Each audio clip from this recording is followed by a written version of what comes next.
Welcome to the second episode of the clone tutorial. In this tutorial we'll show a small sample project of something you can do with clones, and we'll explain a few limitations and go into a little more depth about what clones are. So let's make a small project. When the green flag is clicked, let's have a project that just moves the scratch cat around. So we'll put a forever loop in there and we'll say if the left key is pressed, then we'll go left, and so on for all directions. So left key is pressed, we'll change his X by, don't even go too fast, just by -2. Make a copy of this. So if the right arrow is pressed, we'll go by +2. And then we'll do something similar for up and down.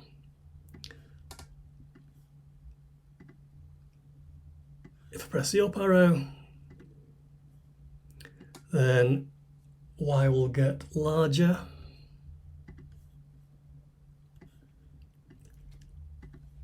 And I'll duplicate that down arrow and Y will get smaller.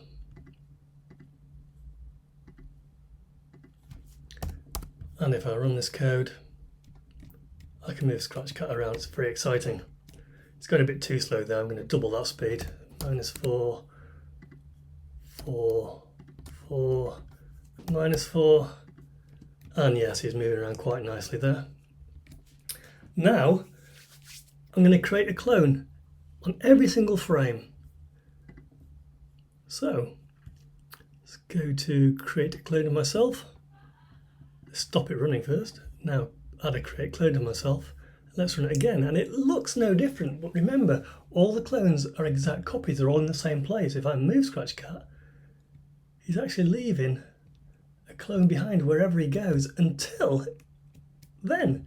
He stops at one point, and that's because each sprite has a limit of 300 clones. Once he's made 300 clones, he won't make any more at all. He can't. There is a limit. So let's add when I start as a clone to make this more interesting. We're going to add some fading code to it. So we will repeat 20 times. And we'll use a ghost effect. So the ghost effect starts on a value of 0, which means fully visible. And we're going to change the ghost by 5. So after 20 times through, it will become 100, which is totally invisible. Now let's run this code. And now we're getting a nice tracing effect behind him. He's leaving clones that are gradually fading out, which is a nice effect, until he's reached the 300 point. It looks like there are no more clones there, but there are. There's 300 ones that have faded out. There's 300 invisible clones there. So again, he's hit the limit, but what if when he's completely faded out and we can see him no longer, we delete that clone? And now we'll find that this effect will just go on forever. He's never reaching the limit because the clones are just deleting themselves.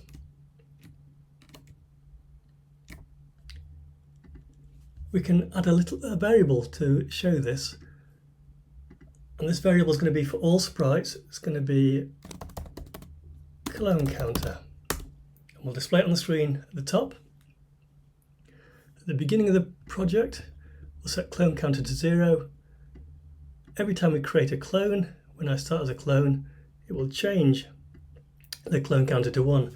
Now remember, this is for all sprites variable, and so that they all share the same variable. And now if I'm going to get rid of that, delete this clone for now, and I'm going to run it, and you watch the clone counter. It's going up and up. And he's getting closer to 300. And when he reaches 300, no more clones. But if I say, let's change the clone counter by -1 whenever I delete a clone, so I'm keeping account of how many there are, and now see it running. Because each clone is deleting itself after 20 frames due to the ghost effect and then deleting this clone, the clone counter is never going above 19. And so I'm never going to run out of clones. This effect can go on forever.